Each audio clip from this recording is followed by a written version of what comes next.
Zhen, sub brokerage, how is that so far? When did you become sub? What made you transition to sub brokerage? It was an accident.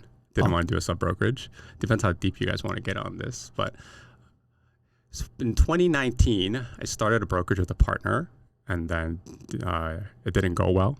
And then I was like, oh, okay, maybe I'll just end up with the brokerage. And then this was before we could do PRECs, right? So professional real estate. Personal real estate corporation? Yeah, personal real estate corporation. And the idea is just to defer income, right? But then the problem of PREC is by RICO rules, or TRESA now too, you basically can't move money from the PREC into a holding company. So the only way you can do that is with sub brokerage. So that was the main driver, the main reason to go into sub. Okay. Yeah. Not for really marketing or branding purposes. It's just more for the back end structuring, tax and accounting. Okay. Tax advantages, right? Like the idea, like a lot of our investor clients ask us about it too. But if you're collecting income through the corporation, you pay your corporate tax rate sub $500,000, and you can actually invest that right away. So basically, you're investing 80% of your gross income.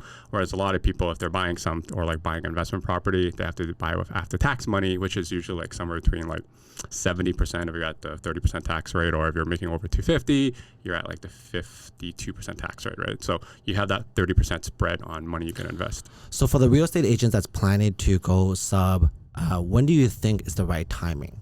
It's a terrible idea. Don't do it. Don't do it. If you're Okay. watching it, don't do it. It's way too much paperwork. Okay. It's way too much paperwork. I think PREC is good enough. Yeah, I'm a PREC, yeah. Yeah, unless you plan to do like a lot of investment and you have like a good accountant. Like essentially, if you want to do this very tax efficiently, you have to be making a decent amount of money to justify the cost, because you got accounting costs, you got lawyer costs, and don't forget, every single corporation costs you a few grand a year to do the numbers, right? So you have to make sense of the numbers before you do it. But if you do it, it's set up really well, right?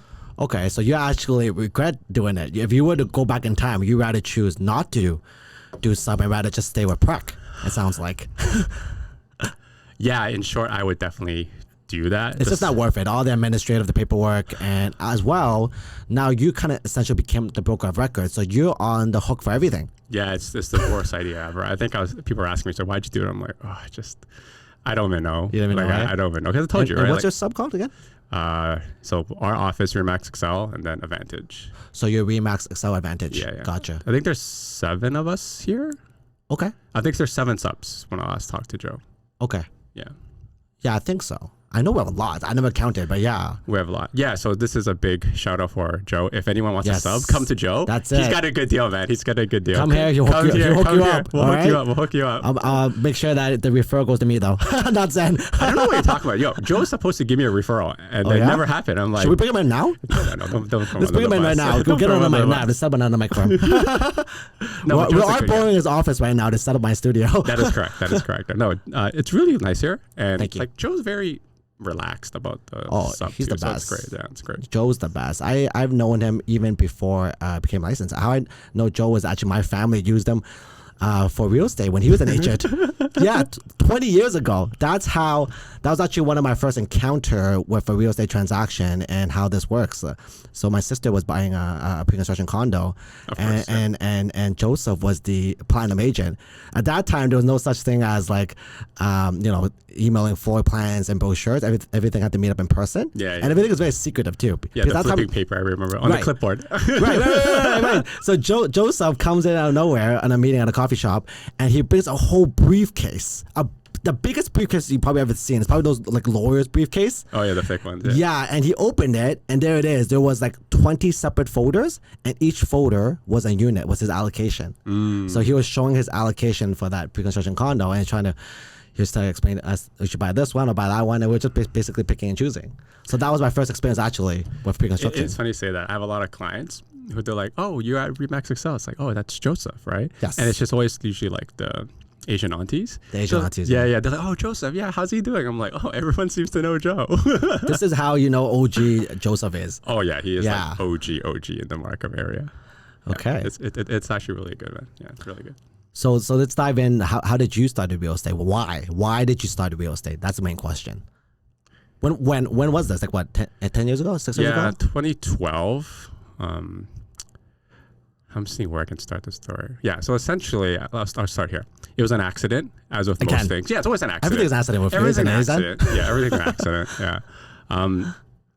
I was in company corporate. We were designing holograms. So if anyone remembers, I think in '08 when Tupac came back to life in like Coachella. I love how you reference Tupac. No. That was the year. Okay, got it. Hang on. Now I know what you're talking about. I know where it's going. So like he The comes back to hologram life. Coachella. Yes, everyone's tripping out. It's like, oh my God, Tupac is back. Exactly. Yeah. So we did something similar to that. Okay. And basically, I worked corporate there for a bit. And you know when you're younger, 20, and I think it wasn't as big when we were younger, but like it was like, oh yeah, entrepreneurship, side hustle, all that other jazz. So we were running a whole bunch of other things on the side. I had an app for a little bit that did like sports highlights that were sent to you a notification. And we tried to run that, didn't go too well. The company that I worked for the hologram, while I was doing that, one of my buddies was like, oh yeah, hey man, you got a good personality. Why don't you try getting your real estate license? I feel like you may know him too. Who's it? Peter Lee. Peter Lee. There's a lot of Peter Lees, actually. Yeah, no, so he's actually the OG on YouTube for like Toronto real estate. Okay. He was the first one that started. Like he actually told me to do the YouTube channel. And like I remember, I drove to his place in North. I'm like, yo, I need a mic. I'm like, I don't know, because like I recorded off my phone. I'm like, yo, the audio sucks. Yeah. I'm like, can I borrow your lav mic, like the ones like you pin there? Right. And that's how I got my first 10 videos. Okay. Yeah, so he told me to get my real estate license, and I was still kind of like working the corporate job, trying to run the app. And then I think one day I went to work. We were like a sub department of the hologram company, who ironically was actually a large real estate company. And what they do is they burr commercial properties. What's the company name? Can you share? Rose and Thistle. They're not around anymore. I don't want to say anything too much. They're not around, but yeah. Okay. Essentially, we got laid off via email. We got 2 that's weeks how you notice. found out, eh? And then I was like, oh, this sucks. And then I coincidentally got my license 2 weeks ago. And I remember like I was scrolling through my Facebook like way back. Like when you're younger, you're like, oh yeah, I don't know how to get started. But like as a new agent, you get started, you're like, yeah, as long as I post on Facebook and people know I'm a real estate agent, businesses will come flowing in. So I put like Instagram, I don't know when you got your license, but like Treb used to give you like a lunch after you go register. I remember that. Yeah. And I got a carrot muffin, and then I took a photo. It's all of it. pastries. Yeah, all carbs. I remember that. All carbs. And then I'm like, hey, got my congratulations muffin. Now I'm a real estate agent. And a pin. Yes, yeah, and a pin. I remember that. Pin. Yeah. And then I was like, okay, business is flowing in. I sat there. I'm like, oh snap. Okay. What do we do now? Yeah, exactly. And then I was like, okay, I lost my job too. I'm like, okay, I'm on EI for a little bit, but I got to make stuff work. So yeah, that's how I got started. That's how you started, huh? Wow. Yeah, I remember those days. Yeah. Okay. Let me ask this. I'm gonna flip it back on you. Of course. How did you get started? I got started when I was in university, and I always knew that I want to be a business owner. But I don't know what type of business yet, because I saw my siblings, and actually my parents used to own Chinese restaurants, so kind of being in that entrepreneurial family. And at that time, it's typical, I don't know if typical Asians, but I had to pay for my own university and everything, and I needed money, right? And I did all the part-time jobs you can think of from A to Z. And so while I was grinding in university and part-time jobs, I'm like, you know what? This real estate gig sounds good, right? Because that typical, where my first exposure to real estate was the previous story that I just told you, Joseph and a few other agents I saw my family was doing business with, buying real estate with. I was like, oh, that's how you like sell real estate? I thought it was a lot more complicated, because literally these guys were just showing a few papers, showing a few floor plans, 2 hours of meetup, and then they earn quite a bit of money. Because I asked my sister, how much did she make? Did they make? It was 5 figures. I was like, wow.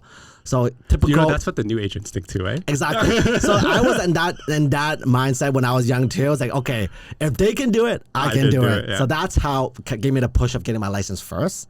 So it was an idea you had, right? Yeah. Nobody pushed me. Nobody pushed me to do it. Nobody. Yeah. But I saw it happen, and I'm like, I can do it too. But just like once I got license, what I do now, because. Yeah. But see, one of the things I always look back on, and I was kind of thinking about this with my wife too. I was like, what are those things that like ultimately you cannot control that forced you to be here, right? I'll give you an example, okay? So how did I end up sub-brokerage, get a real estate license? I'm like, what got me there? So I was thinking back. I'm like, okay, so it was my buddy Peter who told me to get my license. How did I meet Peter? And I was like, okay, I met him while working at Spring Rolls, the restaurant. So remember that? Spring Rolls. I love Spring Rolls back then, actually. The pad thai was amazing. At the time. Now it's way better pad thai, guys. Yeah. Shout out to Calstown Road and Pie. Yes. Yeah, which is funny because the original, so that's where Matt and I met too. Yeah. And the original manager is actually a realtor now with Matt. Okay. But I met Peter there. And I was like, okay, how did I get a job at Spring Rolls? And I was like, okay, my mom was seeing someone who was a contractor renovating them. Okay. And I was like, okay, so if my mom didn't date this person and he didn't work at this random thing, I wouldn't have met Peter and wouldn't have gotten my license. So like these weird random things that like lead us to where you are that you cannot even control. Yeah. Like people always think like, oh, they over index on like how good you are. But I think people under index on how lucky they are. Because without those things I cannot control, I would not be where I am right now. So it's almost kind of like what was a coincidence that your family met Joe, which led you to think that real estate agents make a lot of money, which led you to become a real estate agent? Well, my sister's a very smart lady because she's always been a serial entrepreneur, opening many different kind of businesses. And I saw her always networking and meeting different people and investing and with different investments, right? Buying different investments. So that's why I knew for a fact that where I kind of get my entrepreneurial spirit from. And just keep on meeting people. And by meeting people, you'll create opportunities, just like you as well. And sometimes people lead the people. Yeah. So I know that for sure ever since day one in sales or real estate, or we want to open a business, just nonstop keep on meeting people. Yeah. And I think that's what's kind of missed on people. Because when people ask me like, hey, what's the secret sauce for real estate agent? I'm like, there's no secret sauce. There's no secret sauce. You just got to do the work. And whatever you're good at, like you call it. When people ask me that, I say, go hustle. Hustle hard. Like, we literally go hustle, just hustle. Yeah. But like people always ask me like, how do you do? I'm like, whatever you're comfortable with, right? Like I have an agent on my team, like you just go on the phone, I'm like, go make phone calls. If you're a social media person, go make content, right? If you're like YouTube me, like go make YouTube, right? If you're a door knocker, go knock on doors. Whatever works for you. And I'll tell you one thing, the reason why I say go hustle and go try everything, because no matter what in your head or what you think that you're good at or what you like, it turns out that a lot of times actually after you experience it, a lot of times you realize, oh, that's not the thing that you want to specialize in. Yeah. Or, you know what I mean? Like maybe you want to just specialize in investors or first-time buyers. You turn out after a while, trying out different things, commercial properties, pre-construction. You realize, okay, I only want to do pre-construction. Or I only want to do resale. So when I was young and after experiencing Joseph again, I was like, okay, I'm only going to do pre-construction because this looks, it's exciting. Rent like because you amazing get, like, tall parties, skyscrapers and exactly, parties and events, and I don't have to go door knock. I don't have to show people homes and do that kind of grind, right? And it turned out that I actually enjoy doing that more than pre-construction. I actually enjoy that grind, that challenge of showing people and finding the dream home of my clients. So I actually enjoy that. I do all of it. I find enjoyment in all of them. Well, like you have to find some kind of enjoyment because, like, I mean, anyone watching this, like, sales suck, man. Like, you're just gonna get rejected all the time. You just gotta get good at it. You need to be thick-skinned. Yeah. Because people always look at like anyone, like from envy or from like a comparative perspective, and it's always like, oh, hey, these guys did it, right? And it's always like, how did they get there? What's the shortcut? What's the secret sauce? And usually it's just like people work behind the scenes, and what you see their success is just overnight, but really they're just like hustling like crazy for years. No, there's no such thing as overnight success, man. No, there's no overnight success. There's no such thing, right? Like you've been doing this for 10, 12 years? 15 actually. 15? Yeah, 15. I know. I look young. Oh man, you are an OG then. It's the Asian genes, man. You look good, man. Thank you. I know. Zero wrinkles. And listen, I just bought. It's the skin cream that I just bought. Black Friday sale. That's what it is. It's the 10-step Korean one? No, it's the Japanese brand. Oh, even fancier. Yeah. I was like, I had different brands. I keep on trying it. And then I realized this Black Friday sale, I'm just like, okay, I'm going to try this Japanese brand. I think the Japanese people got it right. When you look at Japanese people, like they look super young. Oh, no, but like you ever see those like Hong Kong pop stars from like the 60s? Yeah. Sorry, not the 60s, the 90s? Yeah. They're like almost 60 now, right? They're 60 and they now. all look so young. They still look the same. I know. I'm just like, there's something in the genes or something they're eating. No, it's like the Hong Kong, it's the water, I guess. Maybe, I don't know what it is. It's like the New York water? The water cleans you up? The Pacific Ocean, maybe. I don't know. Yeah, I don't know. But yeah, like you don't look that old. Thank you. Good for it. Well, I try to keep fit and try to have a good regimen. I think that matters. And you can't just be like focused on one thing and just like doing deals. You gotta have a nice, I don't like to use the word balance. You just gotta have a nice, really good planned out regimen and then execute it. Do you do anything for that? Like, do you have any kind of like running or exercising or just try to stay in shape? Yeah. I'm basically just trying to be like anti-dad bod now. That's essentially it. Because like I don't have so time I have to say work out. congrats, man. Yeah, thank you. New dad. How old is their baby now? 14 months. 14 months. Yeah. Okay. Yeah, so just anti-dad bod. I think when we moved into the house like years ago, I was like, yeah, I'm gonna have a gym downstairs.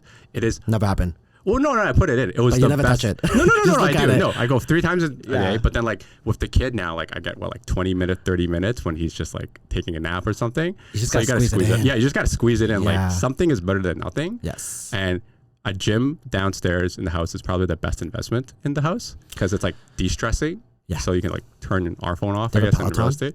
No, it's just like a squat rack. Yeah, Right. Squat squats are rack. Just, amazing. just weights. And the crazy thing is like, you don't appreciate how good a home gym is because like, you know, sometimes if you're like going to gym, people are staring at you, you have to drive there, you have to not shower or whatever. So like mine is just like, I walk there in my boxers, I can work out like shirtless, right? And then I can, when I'm done, I go to the sauna and then I take a shower. I'm done in like sub an hour if I even extend it. Oh yeah, my That's workout amazing. at 45 minutes, I'm in and out. I'm done. Any more than an hour, I feel like no. No, it's too, well, I mean, you have 2 kids So too, right? So you know. yeah. So you squat, eh? I love squatting too. Yeah. So you like working the legs, and you must have big quads. It's a big problem. Pants don't fit properly. Yes, So like, you you have to gotta mind your stop pants. stacking it. Yeah. You gotta stop stacking the weights. people dread doing leg days, but I love leg days. Leg day's great. I think it hits more muscle groups and it Yes. just feels better lifting heavier weights. Well, they say like when you do legs, like especially squats, it increase testosterone too. So the overall body, like you really get it overall growth from it, not just legs. People think, oh, when you do squats, it's just the legs, but it actually really helps with increasing testosterone and all that. Yeah. Maybe. I mean, I didn't look into it. Like, Yeah. you ever follow I like any it. of is it Huberman? No. Andrew Huberman stuff. So he's got a lot of science behind that stuff, like all these things to do. I want to do it because like try to like optimize the body. I just don't have time with a young kid. That's kind of it. So transitioning to real estate daddy now, really pretty much like how you kind of balance both doing real estate deals while still operating a crazy popular YouTube channel. Thanks. And also try to be like a full-time dad as well. How do you do that? There's no such thing as balance. No, there's no such thing. There's no such That's why I don't like use the word balance. Yeah. There's nothing. You just like your priorities change and you just got to carve out time for it, right? Like my schedule now is I get the kid in the morning. I have some time with him. I drink my coffee, feed him breakfast. He's old enough right now where he's like sitting on the little small plastic tables, like the Fisher Price ones. So like, I put his food down, he's eating at it. I sip my coffee, just watch him. It's just like a nice morning and just like, don't touch my phone until about 10. And then usually my wife comes down and watches him. Maybe I'll get like 2 hours to maybe crank out some content on like Monday, Tuesday. And then I got to put out fires usually in the afternoon. Yeah, and then that's what it is. Yep. He wakes up Putting from out his nap. fires every day. Yeah. I get 2 hours from that. And then dinner time at 5. 5, you're an early eater. No. We just got to get ready. Because the baby needs to sleep early. Yeah, exactly. You know the drill. Yeah, I man. know You the drill. Like I'm 100% sure it's going to change later when like he goes to daycare. Yeah, it's different phases. At the moment, this right now. So like the team does a lot of the heavy lifting. Yeah, it must help now that you have a team. It's very helpful, but it's very stressful. I mean, you have a big team too, so. Yeah, well, it's just managing the team and at the same time, it's good when everyone has their roles too. Yeah. But like when you're kind of like growing and there's always like scaling problems when you're growing the team. Scaling, yeah, when it comes to scaling, I think a lot of it is marketing, and then second, the back end, the systemization. I think, definitely the more solid the system is, more organized, then you shouldn't have too much of a scaling issue. Yeah. Because that's what happens whenever your business expanding, any kind of industry, right? You go bigger, then there's got to be a lot of things that one department's got to fall back, right? But you must have like standard operating processes. We do for sure. Yeah, so like we have everyone like that playbooks comes for everything. Yeah, exactly. So like you got to get that stuff up Yes. and running and make sure everyone has that same type of experience of like the house team. Yeah. Because otherwise you're like, well, the team's growing too fast and people aren't following the playbook. Then the client experience is different. Yeah. And like I can tell, like you're a very kind of client focused type of like realtor, and most of them, you work off a lot of referrals, right? So you have a certain playbook that you got to make sure all the boxes are checked for the clients to have a good experience. Yeah. Otherwise, it's like just no good, right? Well, it's a process of duplication, I find it. Whenever you're growing your empire or business organization, it's about, you hear it saying all the time. It's like, oh, if only I can just clone myself, right? And I think for all the agents out there that just are burning out and don't have an assistant, if your revenue justify it, I think you should definitely get an assistant. That's like the number one. That's the first, in my opinion, 1 out of 3 add-ons that you should add on to your organization. The first thing, if you're like a one-man show right now, before even considering starting any kind of team bringing any buyer agent, don't you agree is that you definitely need an admin assistant or some kind 100%. of support? Yeah. How many years in before you got your first assistant? Well, I was lucky because when I first started, after a few years, when my business really took off, then William joined. So you know that kind of like family team is always good, right? Where everyone just kind of backs each other up, and then eventually my sister joined as the back end. So really? Yeah. Oh, I didn't know that. So yeah, you just met Shirley. Shirley helped a lot. Shirley's your sister? She was my sister, I know. Oh. But no look alike. My mind's blown. Okay. Yeah. I have 3 sisters actually. Oh, okay. So the older sister was the one that exposed me to real estate investments. The oldest one, she's like 10 years older than me. Yeah. And and I have another sister in Hong Kong, and Shirley is my younger sister, and she is very good in the back end stuff. Like in York University, she studied linguistics, and so she's like amazing. So yeah, definitely the credit owes to her as well, because no matter how many people see us at the front end, like the front, people don't know all the stuff. You don't know, like back, you really, your back end needs to be extremely solid in order for you to push forward and kind of like build your brand. We're just quote unquote pretty faces. We don't really do much. The back end does so much of the heavy lifting for us. Back end is everything, really. So I was lucky in that sense. So my sister helped out then. But to hire a full-time assistant, like a real assistant, was actually just about 3-4 years ago, really. Yeah. Oh, I'm sorry. Before that, I had a VA. I mentioned a VA first. Yeah, that's another option, guys. I think like before having a full-time in-person assistant, if you feel like you're not ready to do like a full-time, then do a part-time VA. I think a VA helps first. Even like someone who can do some part-time. Some spreadsheets. Some spreadsheets, some uploading, booking, some showings. Yeah, uploading the stuff on MLS, which takes a lot of time. I really liked it. I got 2 VAs. Then I eventually transitioned to a full-time because I realized that the VAs is not local. So a lot of stuff I found it that they don't understand as good as if I were to hire full-time in person. So that's when there's like context that's missing. There's certain ways things are done, and kind of like call it like our local market. That exactly.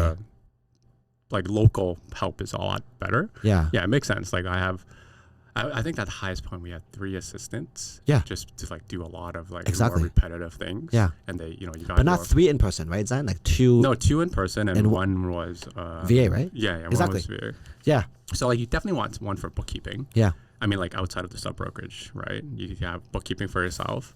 I think you definitely need someone to do the booking of appointments if you're on the buy side, or even if you're on the list side, you definitely need someone to call other agents to get feedback, because that stuff is so like monotonous, but like you have to do it because that kind of creates the like ability for you to sell the property, and you can actually pivot, right? So those are 2 things on the buy list side that you have to have someone to do. Otherwise, if you're the one that's doing all the time, you're never going to have the ability to source new business, right? What about your media side? Do you have assistants for the media side, or they do that as well? No, I actually tried that. Okay. The problem is, like, I have a tendency to speak, so speak faster, so my cadence is faster, right? And it's so weird because I would get it all the time on my YouTube comments, and they're always like, "Hey, can you speak us slower? Your content's great." Yeah. Or they trash me I'm like a you fast speak too speaker fast. too. Yeah, exactly, right? I don't know, maybe it's just because we're in sales, but then I'm like, "Hey guys, here's a link. You can try 0.75x speed." I hear it works, right? But that's another way to do it. Yeah, I tried doing that, and sometimes when I put the content out there, like I'm the one that knows all the data and everything. So when someone else does the editing, I'm like, okay. They miss a couple things, right? So it's problematic. Yeah. But if I want to get into like animations and more FX, that kind of thing, I've seen some of your signature HAUS Tours. They're really good. So like if I want to get into some of that stuff, right? Like, yeah, I have to probably hire some help for that. But at the moment right now, like it takes me like maybe 30 minutes to edit. And like, it's a weird thing for me. Like I hate hearing my own voice. So like it does take time to get used to. Yeah. So I just edit on myself at a faster speed. So it doesn't take too long. Yeah. Okay, so your YouTube channel, Prime Properties TO, 13,700 subscribers. I just checked it. Something like that. Something like that. Did you remember what you said to me? What? It was like years ago. It's like, yo, Zhen, whenever I see your email, I can't see your name. All I see is TS though, DJ baby. Oh, yes, that's what I said. Yeah. And then like, I've never unsaw that. Yeah. Like, oh man, I can never unsee that. Because Prime Properties and the TO is Tiesto. Yeah, so I thought, I'm like, hey, what channel is this? Prime Pop Tiesto? Yeah, I remember seriously that thing. Like, oh, I can't unsee it. You can't see it anymore. So YouTube channel. How did you got the idea of doing a YouTube channel? and it looks like it's catered to only more so investments, right? Investor focused strategies and info and tips. Okay, how did you get the idea? It was, well, same batch as the guy who got me into real estate. He started doing video. Peter, and I was like, and I was like, okay, I keep saying the same thing to the same people over and over again. So like for a little bit between 2015 and 2018, 2019, I think that's when we collided too with like the pre-con stuff. Yes. And yes, just it was, you kept saying the same thing to the same people, right? About calling about the projects. I'm like, so okay, I'm gonna save some time. And I've always just been like, I want to optimize everything kind of thing, right? And I just made, I'm just gonna make a video. I'm like, hey guys, here's the project, watch this video, and then you can call me back in 10 minutes so I can like do something else. So I did that over and over again. I'm like, oh, I should probably just do this for all the things I keep talking to other people about. So I did that, and I wasn't intending to lead gen out of it. I actually remember like my wife was like telling me, she's like, oh yeah, we do a lot of like paid ads and we get like, a high ROAS and everything. And I was like, okay, you know what? Why don't we actually try running this YouTube thing and generate organic leads? I'm like, oh, it's not going to work. No, it's not going to work, right? And then it blew up. And then I was just like, oh, okay, all right, maybe I should put focus on this. So it's just, again, like a lot of things in my life on accident. Amazing. How did it blow up though? What do you mean by that? Like your first 5 videos, one of the videos went viral, or like 20 videos? Usually it takes like, like which video did you notice that, okay, we have something here? Which video? I think it started in like 2019. So I was running this in 2017 when I started the brand, so Prime Properties TO. And then the first video, it was so ridiculous because like it took 8 hours to make the first video. And you're so afraid, you're so nervous, like it's just, I'm sitting in my condo just trying to like do this and memorize what I have to say. I'm just like, and, like you forget everything, right? Yeah. And it's ridiculous. And there's just one thing, I don't think anyone except for like a couple of clients noticed, like, I don't know why we decided like every single video, we're just going to go get a new cup. Because I always had a cup, I was drinking something, right? And I just always changed my cup for like the first 100 videos. I'm like, why am I doing this? I have so many cups. Yeah. Right. So we're like, I don't know why I'm doing this. So like in the beginning, we're like, why are we doing all these weird random things? It makes no sense at all. And at one point, I think I was holding a Swiffer for something. Like the first 10 videos together right now, if I look back, probably do not have 1,000 views. Okay. And I would say when we started doing more kind of like on trend, on topic kind of topics, it kind of got picked up a little bit more and more people latched on. And then we did a bunch of like collateral to style marketing with like our newsletter and the paid advertising. And then eventually like you get lucky, or like the YouTube algorithm, God shines on you and you get a little bit of boost here and there. And then I wouldn't say it goes viral, but like I think over time, like the views just keep adding up over and over and over again. And at some point it just became like this thing that's just kind of out there. Yeah, consistency. Just keep on pushing out videos. And people will see the consistency, they like your content, so eventually you'll gain their trust and follow. Yeah, I think a lot of it is also kind of like I was saying, where you get luck and just doing the work, like you said, like hustle. Well, luck comes from consistency. And hustle, exactly, right? To an extent, but like there's certain things I can't control. Right? Exactly. But I would say don't even control your effort. Exactly. I think we got a little bit of an advantage in that, like I think we were some of the first few people on YouTube, and I think a lot of people are on it now. It's definitely more saturated, but there's enough slices of the pie for everyone. YouTube is huge. Yeah, exactly, right? And when we got kind of like to, I think, year 3. And the other day, it's also very niche. It's still niche. It's still because very we niche. only focus on the city of Toronto. Yeah. Right? Yeah. And I don't think there's that many real estate agents that are consistently putting out videos in Toronto like you. There's definitely more now. Like, I think like but a lot of them know each other, right? Yeah. But I would say if anyone's trying to do it, like, you got to keep going at it. Like I didn't get a first deal out of it for 3 years. I just put it there because I'm like, hey, watch this. Because like when you ever go to like parties and they're like, oh, you're a real estate agent, right? And you're like, how's the market? I don't know how to answer that, man. I'm like, here's a QR code. Here's a link. You can check out my latest thoughts. Yeah. I just don't want to talk about it. That's the number one question. Yeah. I'm not there to try to like get clients, right? So yeah. No, but the reason when you first started the YouTube channel, very similar to the reason why I started the signature HAUS Tours, was that you instead of it's a process of duplication. Yeah, it's another sense of, as we just discussed, is like, okay, instead of me always talking and explaining the investment strategies and tips, I can literally document it in a video form that can always be replayed. Yeah, and hence that it can be marketed and exposure and keep on and that's how your business grow. Yeah, So everyone has to leverage some kind of content creation because content allows you to duplicate and go like further, faster, and stronger too, right? oh yeah. Yeah, and then it compounds too. When we decided to start Signature House Tour, that's what just like you, I was like, I was going to listing appointments, and it's like 3 hours. I don't know why. They're so long. Like yeah, I don't know about you, but my listing appointments back then was long. It's always like 2-3 hours, 2 hours minimum, and one big part of it, probably 30% of the listing appointment was the marketing strategy and how we market differently. And this was before I did the whole YouTube HAUS Tours, and I know I'm confident in my marketing and that we can get you the most exposure and top dollar. But it's just people didn't really understand it, or they just don't understand the difference. It did sound like any other agent, right? So I was like, okay, there must be a better way. That's the basic line for like if you're an entrepreneur, like there must be a better way. Well, yeah, that's how you know you're entrepreneurial, when you're always trying to find a better way to do things, and you have a solution, and actually execute it, right? So I was like, okay, finally when COVID happened, I have no excuse. I have time to do this. Oh, it was the birth of COVID. It was COVID. Literally the first week when the shutdown, after the NBA announced shutdown. That's when we knew that, okay, the world's going to be shut down. This is for real. The Rudy Gobert moment. The Rudy Gobert moment. When people was walking out of the arena, and I was like, okay, so this COVID thing is for real. Okay, let's strap my family in, go to Costco, buy all the toilet paper, buy all the toilet paper, buy all my dry goods, all the pho, the noodles, right? Bread. I don't know why my wife buy a bread making machine that she only used once. Everybody thought they're like a professional chef at that time of COVID. So anyways, I was in my basement. I was like, okay, this idea I had, that how can I show how we market a property or market our listings? And another thing was, I was also tired of doing showings.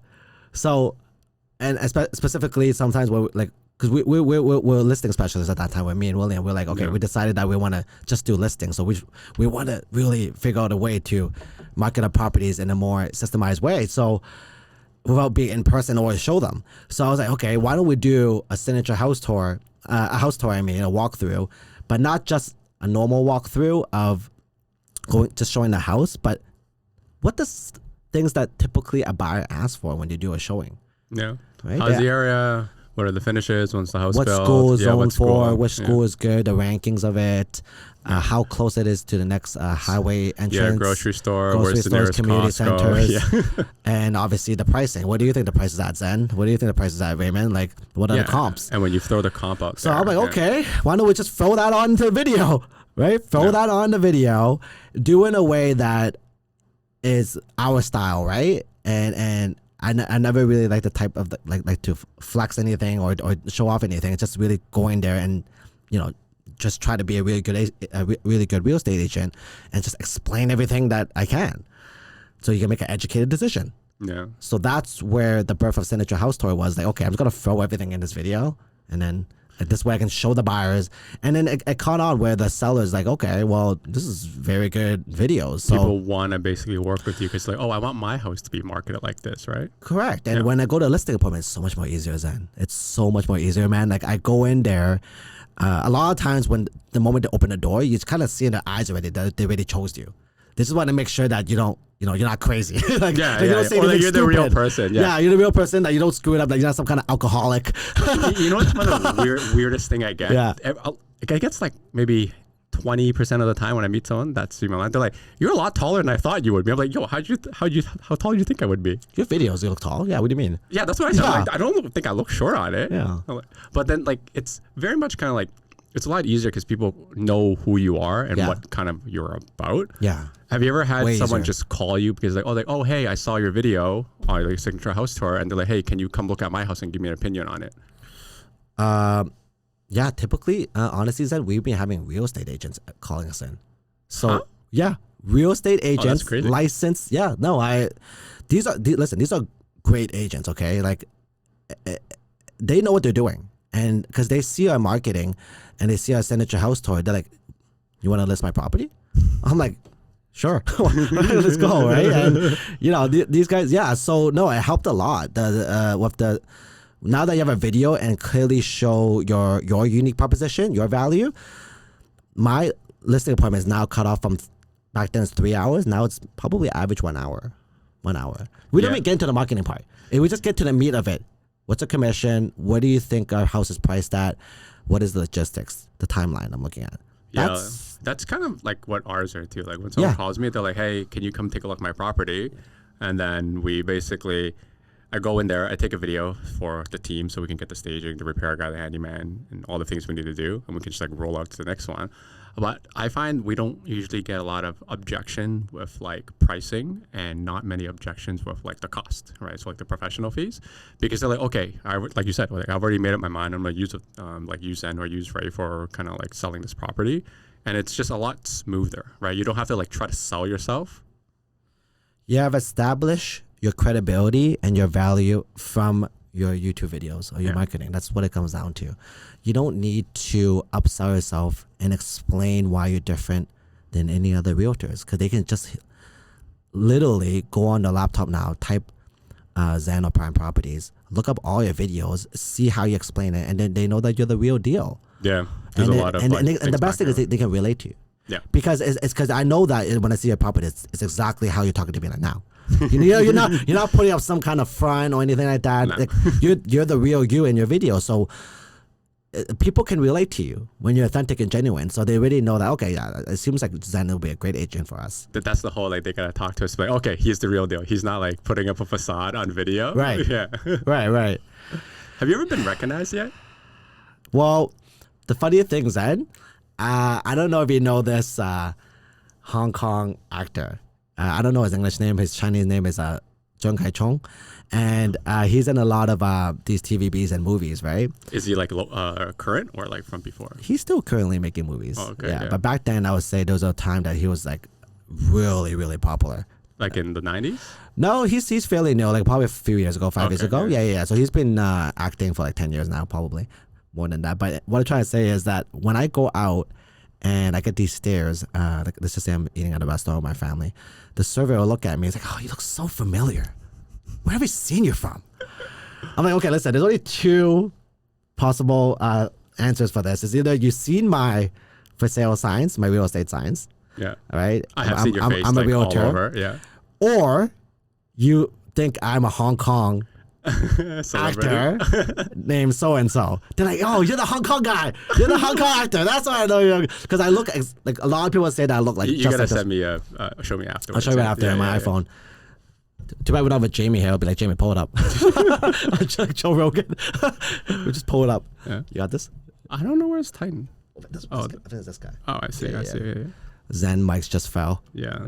It's okay. I got it. Yeah. So yeah, it's funny because they're like, yeah, either you're that Hong Kong actor, or because sometimes I say that maybe you see my real estate signs, and they're like, no, I've never seen your real estate signs. What are you talking about? And I'm like, okay, so it's the Hong Kong actor. Right? It's like, yes, or it's like, not a Chinese person. I'm like, there's no way if I see the Hong Kong actor. No. Right? Yeah. So I was like, maybe it's my real estate sign. It's like, yes. Okay, yeah, I've seen your house. It's the more PC way of approaching it. Yeah. Actually, your last name is great for selling real estate. Hau. Yeah. Raymond, William Hau, HAUS team, and then eventually we rebranded to HAUS. Yeah. And like, listen, we're born to sell houses. Yeah, it's good, right? Like everyone's kind of like spin their last name into something, right? And I just couldn't do it with like Liang. I was like, oh, forget it. Liang is a tough one, buddy. Yeah, it's a really tough one. Liang. Yeah, it's a very what can you possibly say? Do you always imagine you have those really lame slogans? I don't want to throw shit at anybody, but like I think everyone starts with it, and then like once you get big enough, you're like, okay, I think I need to rebrand. Yeah, you always try to switch it up, right? I guess. Yeah, it's just like you want to change it up, and so you modernize the brand. I think the whole marketing and branding now is like flat, kind of very obvious, bright colors. Yeah, because like that's why we chose orange, right? We're like, all right, if we do red or blue, I'm like, okay, that's the Remax colors. If we do, I forgot what the other colors. Like Century 21's like yellow and black. Royal LePage is like white and gray or red something. So I'm like, all right, nobody's orange. Let's just use orange. Yeah, I like that. And it worked out. And I think I see your signs all the time when I drive around in York region. I'm like, oh, he's got all the colors. I'm like, okay, even better. He's got the whole rainbow. I couldn't decide. That's why I was like, I'm just gonna do every color. Yeah, but you have 4 colors on your board. I couldn't decide. Let's just do every color. Well, we did that, and actually, I was the help from Panera actually. I got to shout out to Pranav. Literally, he's sitting right here behind the camera. I asked him, and I always ask for feedback because I think that's the best thing to do. Instead of, you may have an idea in your head or you may have something that you want to do that you think is the best. But I'm like, listen, at the end of the day, what are you doing? You're offering a business or service for the clients, the consumer. So it's all more about like what they want or what they think. So I'm just like, you get feedback. Yeah, always get feedback. Actually, sometimes like when we do lose a listing, I will ask the seller. Oh, 100%. 100%. I'll ask the seller. I'll call them back. Hey, what's the reason why you decided to choose the other agent? How many times did it come I'm back always down looking to to price? Sorry? How many times did it come down to price? Pretty much all the time. Yeah. Pretty much all the time. Yeah, I have to say, yeah. Before it wasn't, there would probably be a bit of something else, but now it's all just price. It's just not connection because it's the price. And I think it's very common, right? Because you have different type of kind of clients you bring on board, right? And a lot of the times, like if it comes down to price, it's not that they don't like you. And I think a lot of people get offended. It's just like sometimes for whatever reason, the price is more important to that person, right? For whatever that reason is. And like there's no fault at them. And unless you want to, reduce your price, like I think it's just a learning process where you're just going to move on. Or you just haven't kind of shown your value proposition enough so that you justify, call it what you're commanding, right? How often, like, have you ever fired a client? Like, Yes. have you ever, Yeah. not took a business because it's just like, you already know that it's not going to work out. Like we've been doing this like, 20 years in total, roughly? Exactly, more than 10 years, yeah. Sometimes, when you just like talk to someone and then you get the vibe from someone, I'm like, I'm all about the vibe. I'm out. I am all about the energy. Yeah. Like the moment I met that person, I already know that we're not going to gel. Yeah. And even if we're connected and like we aligned with pricing and everything else of how the strategy and everything, I just know this is not going to end well. Because like I think when we're younger and like maybe newer in their careers, like you want to chase everything, right? And you just don't, you don't know when to stop because sometimes you never experienced it. Yeah, you don't know. Exactly. And listen, I agree. Like when you first start off, try everything. Yeah. You go wherever the money is. Like just try everything, and you know which one you like. Right? Yeah, see what sticks. So, but I think a lot of people forget that like for you to open another door, sometimes you have to close certain existing ones, right? Yeah. So like if you can't learning to say no. Yeah, learning to say no to move on to the next one. Sometimes you're not like ready for the next client, so you kind of have to like learn to say no.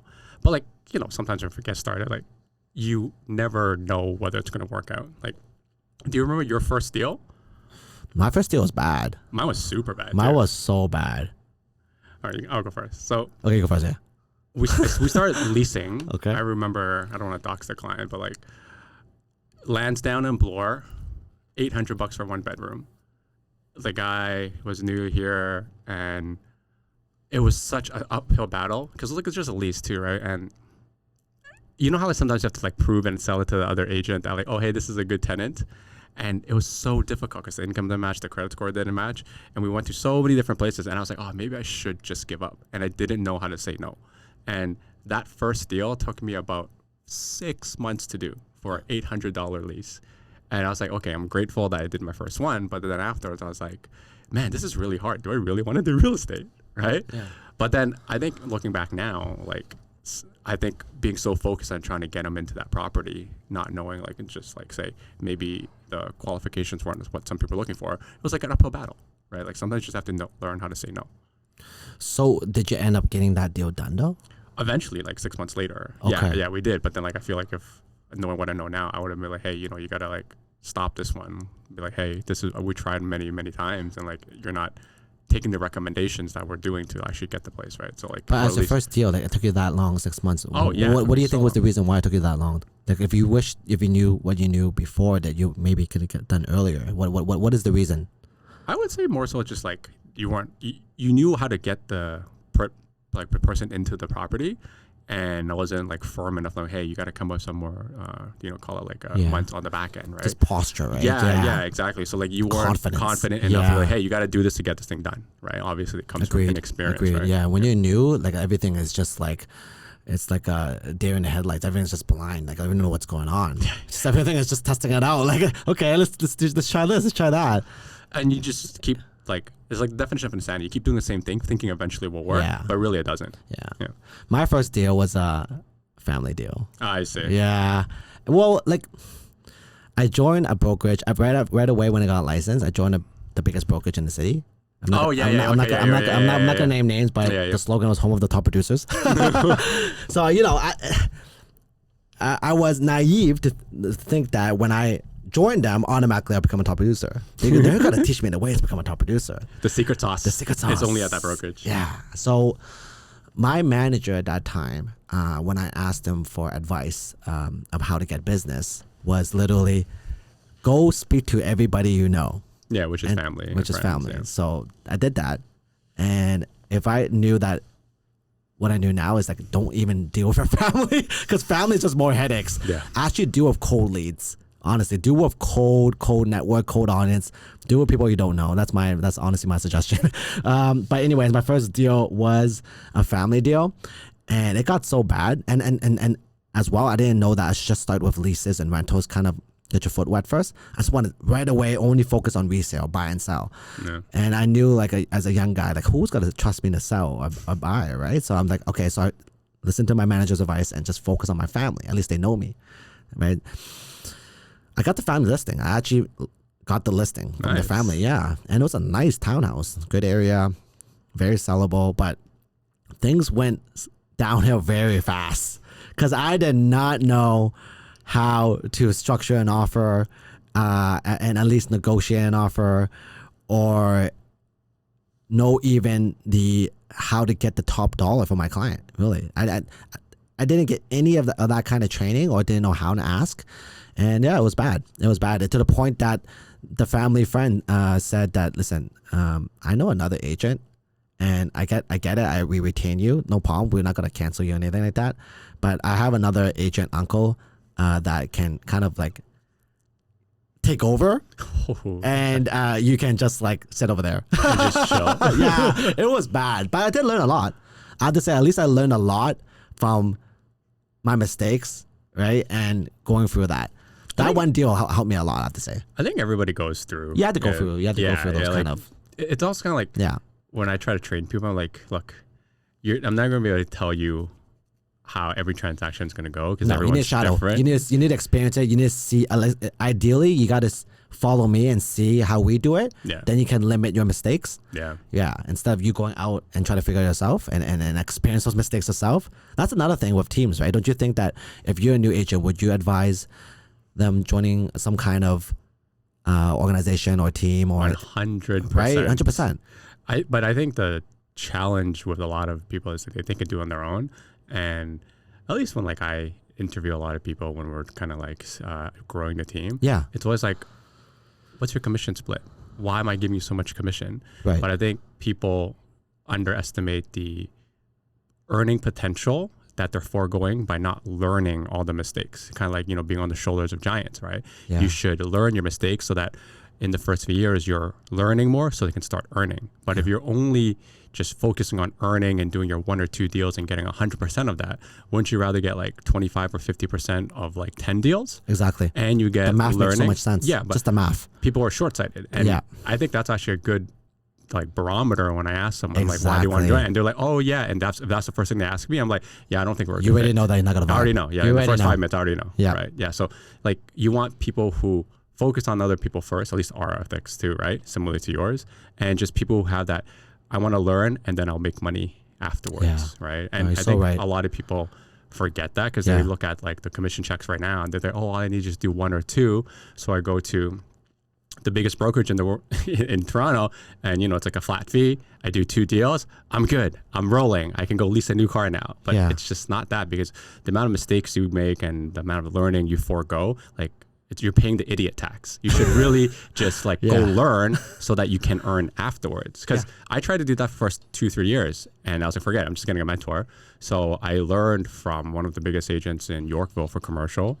I followed someone else for learning, and then I think we did some coaching as well, right? So like, you just gotta go learn and from other people who've done it before, so don't make the same mistakes over and over again. 100% agreed. Yeah, if you're a new agent, definitely join a team, especially just like the beginning, year 1, year 2. You don't have to stay there if you don't have, if you don't want to, but like definitely the first few years, you will grow so much more faster and learn from everyone else's mistakes. When we have new members that's interested in joining, and I don't call it interview, it's more like a discovery meeting, because at the end of the day, it's kind of like I'm interviewing you, you're interviewing me in a sense, just discovering if we vibe well. For me, it's asking about their core values. Like, what is your values, right? And then if the values align, then I can sense that we can work well together. Because for me, it's all about the attitude. It's all about the attitude. If you have the right attitude, yeah.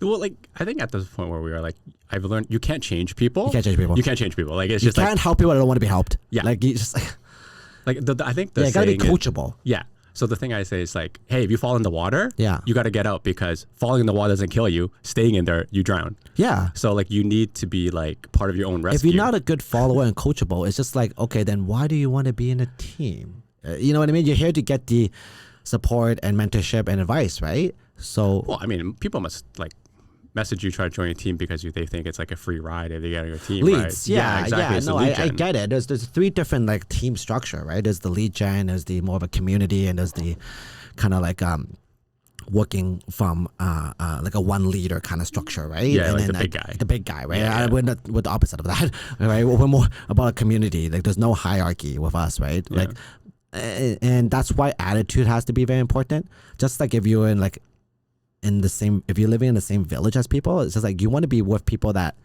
are aligned. Yeah. That we have the same kind of goal and vision, and not like everyone for themselves. It's you can't be like that.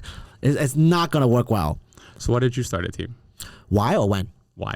Why I started was because I just want to work with awesome people. I know it sounds lame, but it's just real estate is a very lonely business. Yeah, it's It's a super very lonely thing. business. Yeah. And 2 reasons. One, I just shared with you. I just want to work with like-minded people that's just Oh, like, you had your brother. I have my brother, but my brother's boring. My brother's boring. Yeah. He's fun sometimes, but most of the time and I just want to be around and people around us that's like, okay, we have the similar energy.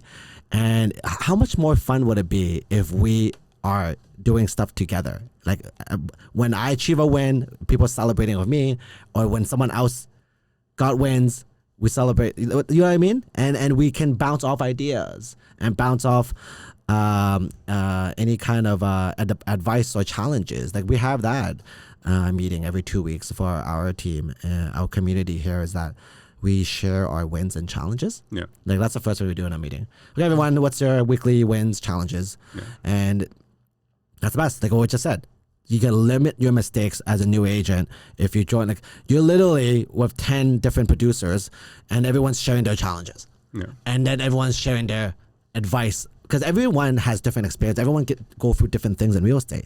Yeah. That's why you need to be. I feel like even if you're not a team, try to partner up or doing something because like real estate is so fluid and so.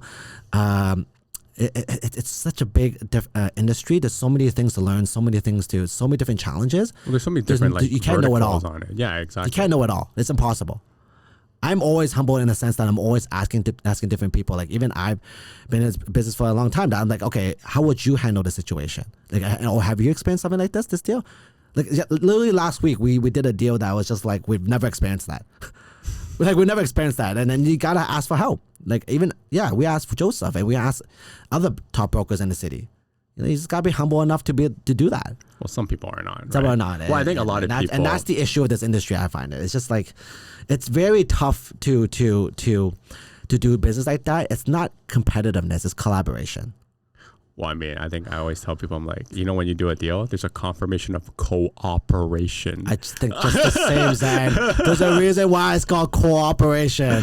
I know. Not confirmation of competition. Yeah, exactly. So I always tell people, like, I can tell, like, when they're newer, all right? And I'm like, hey, just bring me what you got, right? We're here to cooperate. Let me know what's going on. If we can strike a deal, great, right? It's not about, like, who's going to out trick who, right? Because like in those negotiations, it's not a zero-sum game. Like you can think it's some kind of chessboard game. Yeah, you can have win-win. Like if you have to make a concession to get the other person to win so that they can, fulfill their obligations, then that's fine, right? You just got to figure that out. Yeah. And I think with experience, you can kind of read people, what their motives are, and how to creatively structure a deal that works for most people, right? And people just forget that, right? Which is kind of nice, like, when you have a reputation and someone calls you and they're like, oh, hey, how's it going, man? It's been a while. And then, like, the deal just is easier.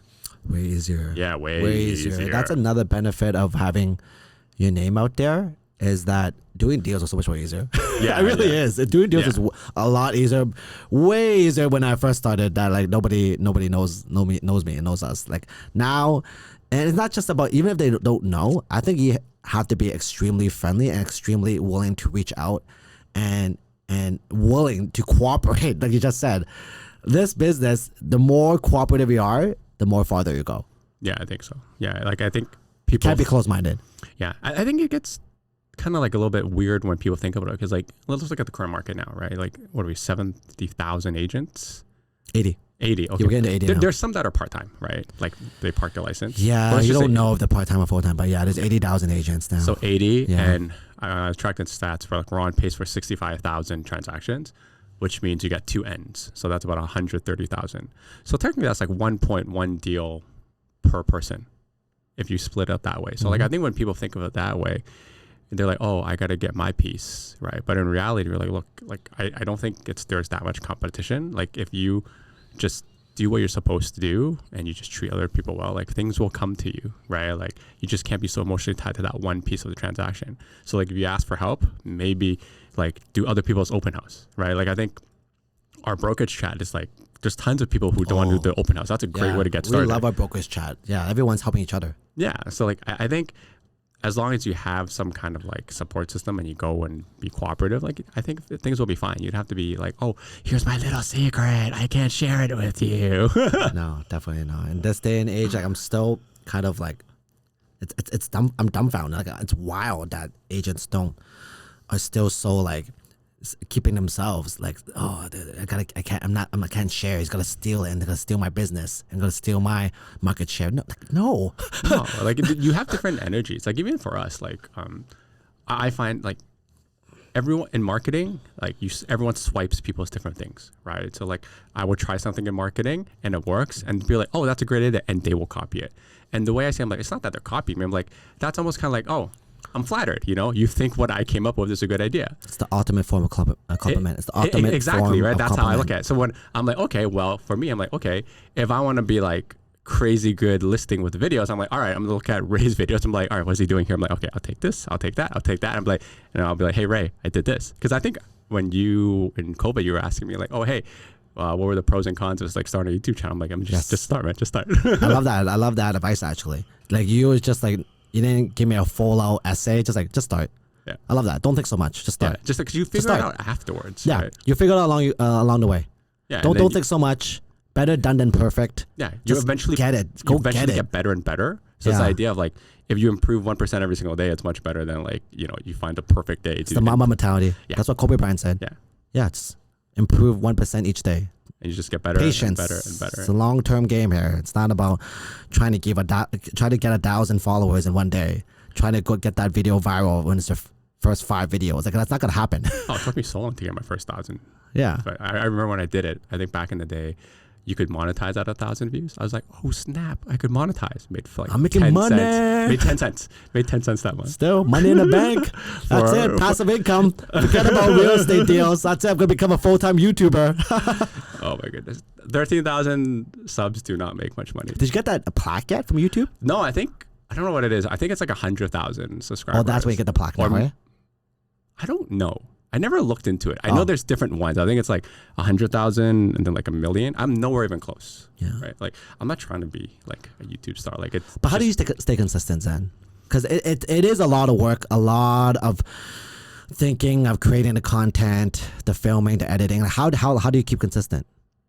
You just got to do it. That's it. That's why I tell people like these are the things that are my must do. And like in all business, like your problems are solved if you know how to lead gen. And I figured out like that, and paid ads are my lead gen. And if I don't carve out time each and every single week as my must do, then I'm not going to have future business. You always have to do what's good for you. Like future Zhen, I got to do those things first because everyone's so wrapped up in the current thing, right? So like I would get wrapped up in, you know, looking through listings, giving clients updates on their listings, right? You're so wrapped up in the day to day that you forget to take care of yourself in the future. So you have to do the lead gen. Yeah. And that solves every business's problem. If you know how to lead gen, you're fine. Yeah. Like doing a real estate deal is not hard. Yeah. Finding the clients to work with is the hard part. Mm-hmm. Yeah.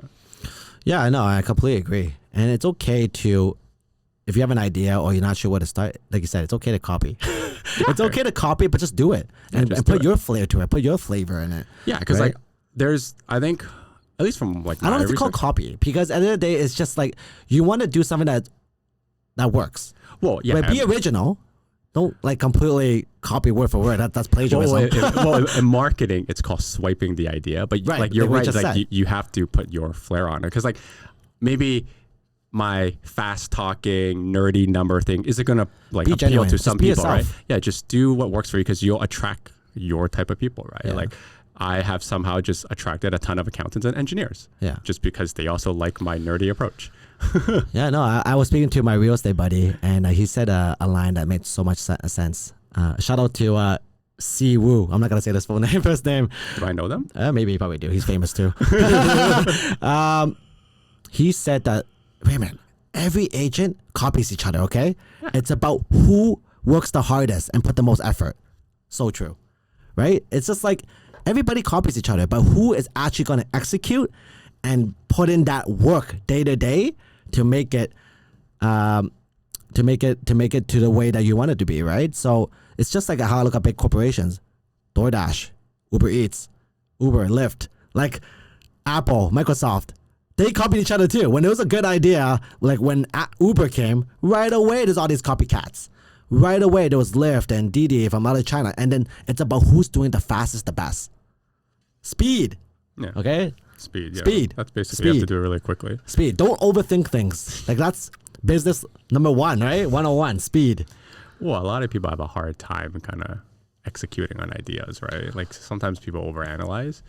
So it's almost kind of That's better. the biggest trap. That's the biggest trap. That's the biggest trap for me, and I learned that early on. Is that again typical? Naive young real estate agent, just got licensed, home of the top producers. How old were you when you first got I was in licensed? university, so I was 20.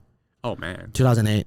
did you use your OSAP money for the Financial crisis. licensing? No, I just did so many part-time jobs. Oh, I see. I did everything, man. I was Starbucks barista, ended up becoming supervisor, many server jobs, UPS. I even loaded trucks in UPS. That was right across from York. I did everything. I hustled till no tomorrow. And, you just got to make your ends meet and continue grinding. So, yeah, like I did all these side hustles. But, yeah, you got to keep on being disciplined and keep at it. Well, it's one of those things where it's not. I would say discipline is one way to put it.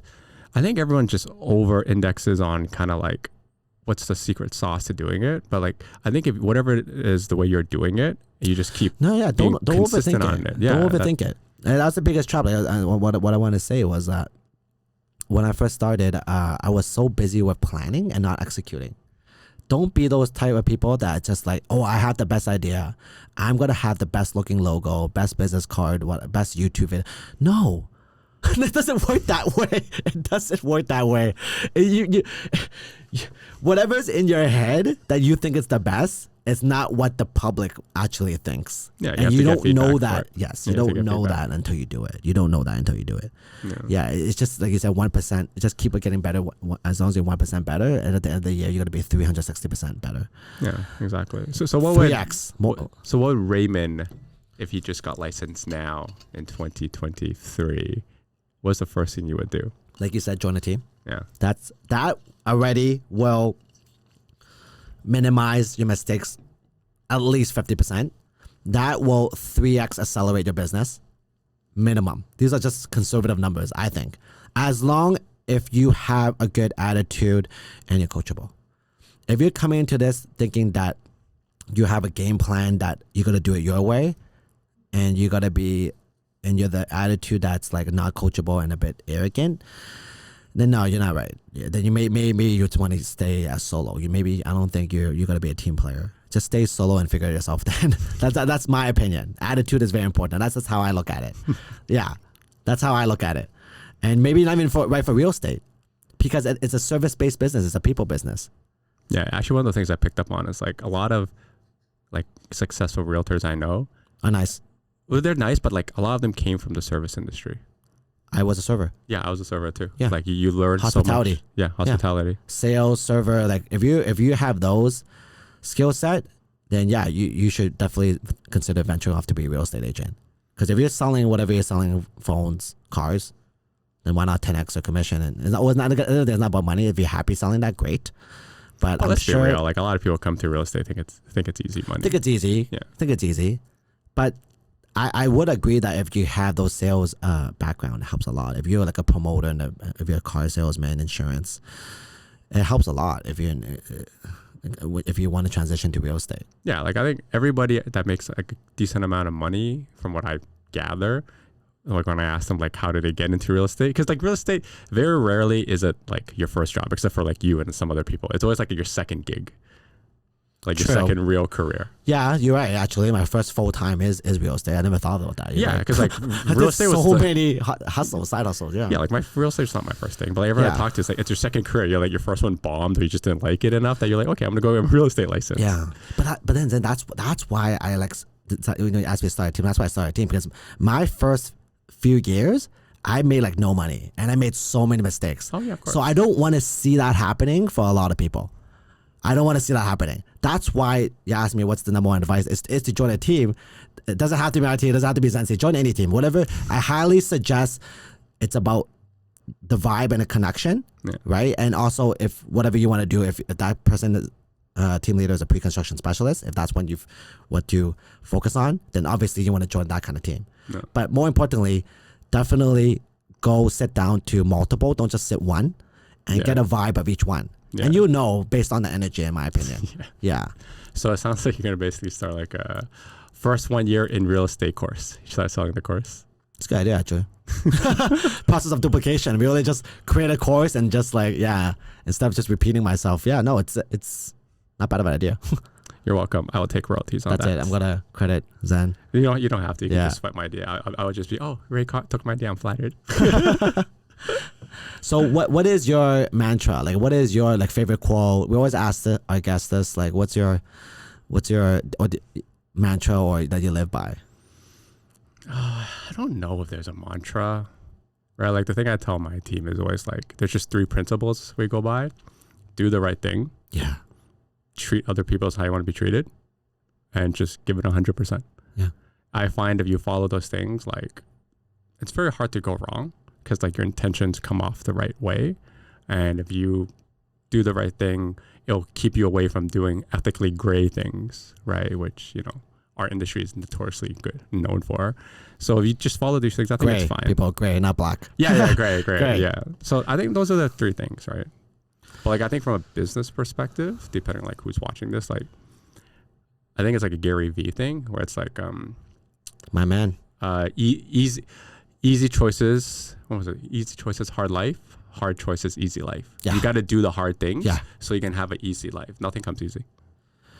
You really, like, I like to do the hard things right in the beginning. That's my opinion. Oh, you have putting out fires, doing the hustle right in the beginning. Well, this is why, like, I always make my content in the beginning, because I'm like, if I don't do it, stuff is going to get in the way. You have to go do the hard thing in the beginning. And like, you only have so much willpower in a day, right? Yeah. So you got to just do all the hard things in the beginning. Even for me, like sometimes I'm like tired. I'm like, oh, I don't want to go to the gym. I don't want to go to the gym. I don't want to go to the gym. But it's those hard things that you really grow. Yeah. Right? You have to punish yourself. But at the same time, like once you do it enough, it becomes easy, right? With repetition, it becomes easy. Yeah. Yeah. It's like, you just got to find your mojo, your vibe. Yeah. What about a favorite book? What's your favorite book? I've read so many. Right now, I'm rereading The Psychology of Money by Morgan Housel. I actually haven't read that yet, but so many people recommended that book to me. It's a good book. It's a good book. I think he just came out with another book right now. How it first came on my radar is that I went to a titan, basically. I want to say a titan in the industry. Been in like basically a big influencer in the city. I went to his cottage in Muskoka, and he was reading it. Well, yeah, because he let us, my family and the kids, play in his boat and in the water. He was just chilling there, sunbathing and reading his book. I'm like, wow, even you're reading this book? Like, it's a good book. Yeah, so that's where I'm like, okay, I must read this book then. Well, it's kind of like the psychology of money teaches you, I think, how to like keep your money. That's essentially it. Like, I think one of the biggest things is like, so important. Yeah, like you can keep it. If you're content, you can't just be a big spender. Yeah, exactly. Yeah. That's basically it, right? Just be content with what you have, right? Like you don't need flashy things. They don't make you happy. One saying that I live by is that you have to respect money. If you don't respect money, money will not respect you. So what I mean by that, what I mean by that is that you have to value even a dollar, right? Like I remember when I was a kid in Chinatown, I go with my parents to groceries, and then they would drop like, I would drop like a penny or a quarter. I like to play around with money or something, whatever. Drop it, and they're like, you better pick that up right now, right? You better pick that up now. Like even like a penny, right? That's like a collectible at this point, man. A penny is collectible, right? Yeah. Very good. Thanks, man. Thanks, Zhen, for joining our pod. Hustle hard, stay humble. If you haven't, checked out Zhen's pod. Sorry, screw that up. If you haven't checked out Zhen's YouTube channel, Prime Properties TO, make sure you go follow. Anywhere else where I guess can find you? That's it. Anyone who wants to find me, the easiest way is just look for chatwithzen.com and you can just book a call. That's generally the easiest way to find me. Awesome. Thanks a lot, man. Cool, man. Cool. Thanks for having me. Thank you.